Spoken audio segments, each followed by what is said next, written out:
Nous sommes sur l'interface de Canva, donc nous avons la possibilité de faire plusieurs choses. Si on regarde le petit logo au début, pour revenir à la page d'accueil, vous n'avez qu'à cliquer sur ce logo de Canva. On a ici l'encart principal et là nous avons un bouton dimension personnalisée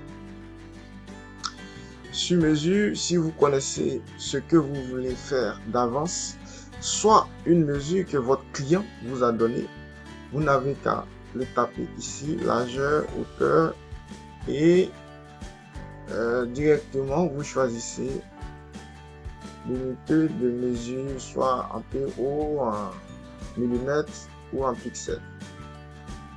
Si c'est plus pour le web, je vous conseille de choisir le pixel.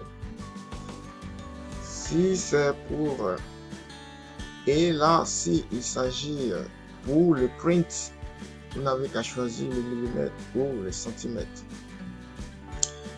Et une petite astuce, vous n'êtes pas obligé de passer par là si vous ne connaissez pas forcément les mesures d'avance.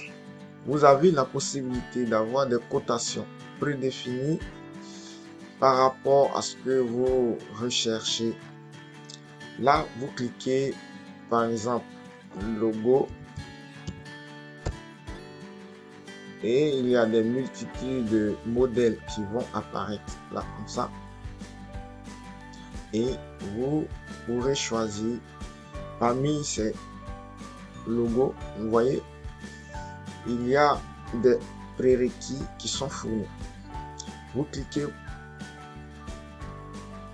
sur par exemple logo ici, vous avez la dimension en même temps et Canva va vous proposer.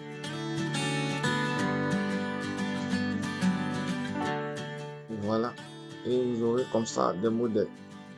Et comme je le disais tout à l'heure, pour revenir à la page d'accueil, vous n'avez qu'à cliquer sur le petit logo ici en haut de Canva.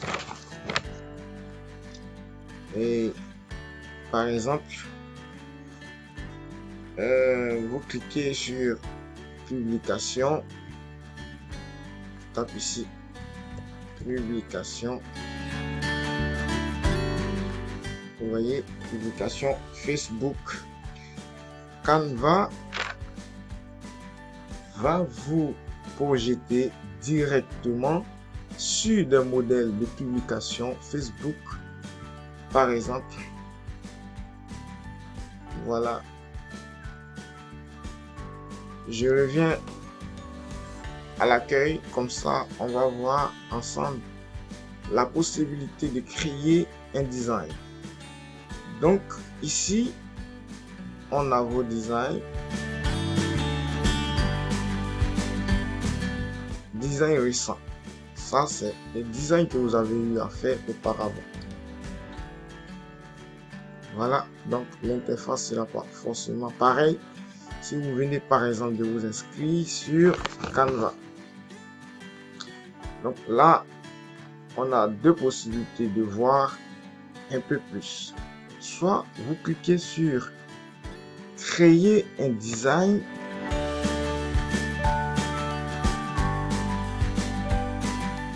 ici,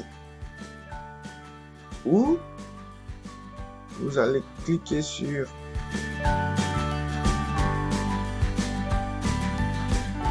ces trois petits points.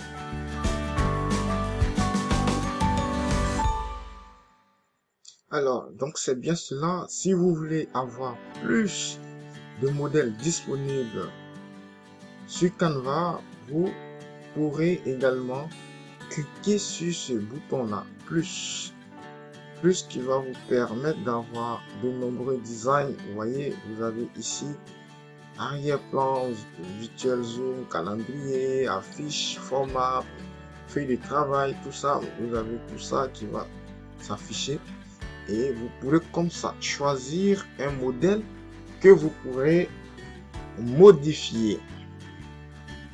Donc, le but, c'est ça, c'est de vous montrer les possibilités qu'il y a sur Canva. Comme ça, vous ne serez pas perdu lors de votre première manipulation.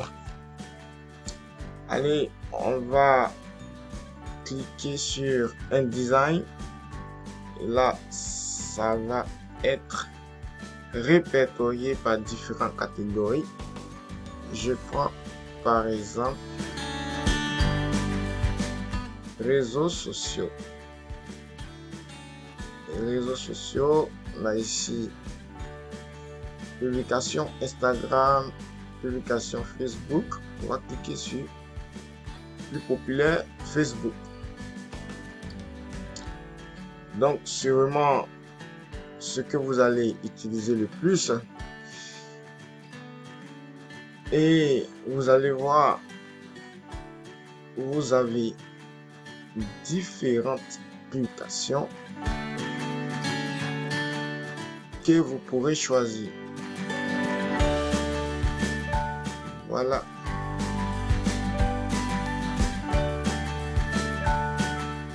Le temps que ça recharge, ça fait beaucoup d'éléments, donc c'est normal que ça prenne un peu de temps.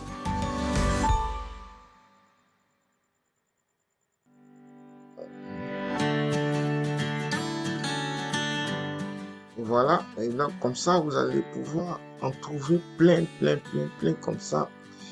Voilà, de modèles pas forcément gratuits. Il y en a beaucoup qui sont gratuits, mais il y en a plein qui sont aussi payants. Donc, je vous invite comme ça à parcourir tout ça, à chercher, à voir ce qu'il y a et à trouver ce qui vous convient le mieux. Voilà. Alors, je reviens à la page d'accueil. Ici. Et je vous remonte tout ça. J'ai cliqué sur créer design, publication Facebook. Et ça revient exactement à la même chose que si on cliquait sur plus et que on recherchait par ici publication Facebook. Tout revient à la même chose. Ou ici présentation, réseau social, ou ici aussi. Voilà, tout est pareil. Alors, c'était pour vous montrer un peu les différentes manières de trouver des modèles existants sur Canva. Donc, voilà pour voir un petit peu les designs qu'il y a qui sont prédéfinis sur Canva.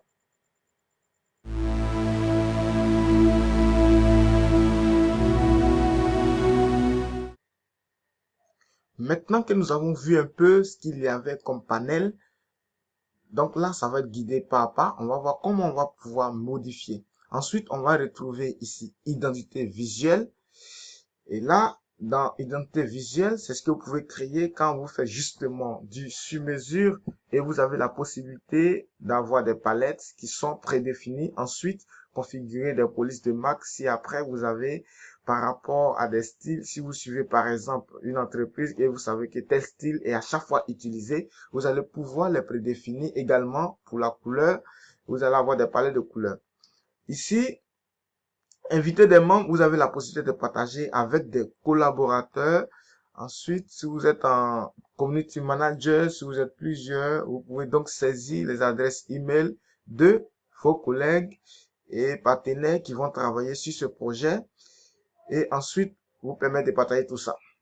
Ensuite, vous pouvez trouver dans vos projets ici, dans dossier, les téléchargements, achats et importation, tout ça. Ensuite, vous avez Corbeil. Corbeil, il y a tout ce que vous avez déjà supprimé qui n'est pas supprimé totalement. Et je retourne ici sur accueil. Nous allons donc ici avoir plusieurs designs que vous allez pouvoir choisir pour éditer celui-ci. Nous allons par exemple prendre couverture Facebook. Je vous rappelle, hein, c'est pas compliqué, vous pouvez cliquer sur plus ici pour avoir plusieurs infographies, montage, voilà. Donc ici, on va pas encore la modifier, je vais vous montrer tout ça. Ici, on a les documents vierges. Ici, vous avez plusieurs modèles qui sont gratuits. Il y a certaines créations qui vont être payantes. Si tout simplement il y a quelque chose qui vous plaît, pas forcément le contenu, mais la composition, le fond, la photo, la couleur du texte, etc. Vous pouvez prendre en faisant simplement un clic, appuyer et glisser ici. Et vous avez la possibilité de modifier tout ça. Donc, on va avoir comme ça des multitudes de couvertures de Facebook divers, couvertures sur le thé, etc. Vous imaginez bien des pages et des pages de modèles. Donc, vous pouvez parcourir un petit peu tout ça. Ce qui vous intéresse, vous allez pouvoir par la suite les modifier. Quand vous prenez un élément, vous allez pouvoir les modifier élément par élément, les modifier à votre goût. Vous pouvez ajouter une autre image. Si vous voulez, la composition, le fait d'avoir une image, vous pouvez facilement modifier. Vous pouvez utiliser une autre police à la place de celle-ci. Ou vous pouvez partir de zéro, par exemple, pour créer des modèles qui n'ont rien à voir avec le modèle existant. Bon, voilà, quand on a choisi un modèle, on va pouvoir ensuite le personnaliser.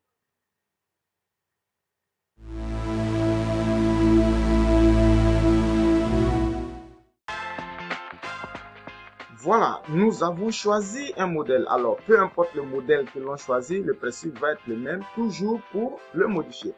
En fait, chaque élément va pouvoir être modifiable, aussi bien l'image ou la typo, ou autre. Là, j'ai pris un exemple, ce n'est pas le même, peu importe. Vous prenez n'importe quel modèle, que ce soit de ce format-là ou un autre, ça sera pareil. Alors, j'ai fait glisser, je vous remonte. Je prends un modèle là, justement là où il y a une photo, je fais tout simplement glisser. Tous les modèles proposés par défaut vont être au format que nous avons choisi au départ. C'est écrit ici Facebook Cover, Facebook Couverture. Si je clique une fois que je glisse, vous voyez, je vais pouvoir comme ça déplacer mes éléments. Je fais CTRL Z pour revenir en arrière. Si juste il y a un élément qui ne vous plaît pas, quand je double-clique, vous voyez par exemple, je peux interagir directement sur le texte. Je peux modifier le texte comme ça à la volée. Voilà. Vous voyez. Alors, ici, vous pouvez cliquer pour revenir en arrière. Sur les deux boutons. En avant, en arrière. Alors, sur la photo ici, par exemple, je double-clique la photo. Je peux modifier comme ça la photo aussi à la volée. Je peux zoomer par exemple, comme ça, je vais pouvoir comme ça l'agrandir si je veux zoomer sur un élément. J'appuie sur Entrée, vous voyez. Et pour modifier la photo, j'ai double-cliqué sur la photo. Je vais comme ça réduire la photo. Je vais comme ça pouvoir changer la disposition de ces éléments. Vous voyez. Voilà. Jusqu'à ce que... Donc, ça va prendre par défaut la largeur, c'est pour ça c'est bloqué. Je ne peux pas faire un écran blanc. Je ne peux pas réduire plus que la taille que la photo a au départ. Je peux l'agrandir, mais je ne peux pas la réduire plus que ça. Vous voyez? Donc, ne vous paniquez pas si ce cas-là vous arrive. Je vais vous expliquer plus tard comment remédier à tout ça. Quand ça me convient, j'appuie sur Terminer. Je vais pouvoir également, sur cet élément, sur la même image, ajuster au niveau... Voilà, vous pouvez justement changer à la volée, ajouter des filtres. Il y a des filtres qui sont proposés par défaut. Ici. Voilà. Vous voyez, automatiquement ma photo change. Ici, vous remarquez le changement.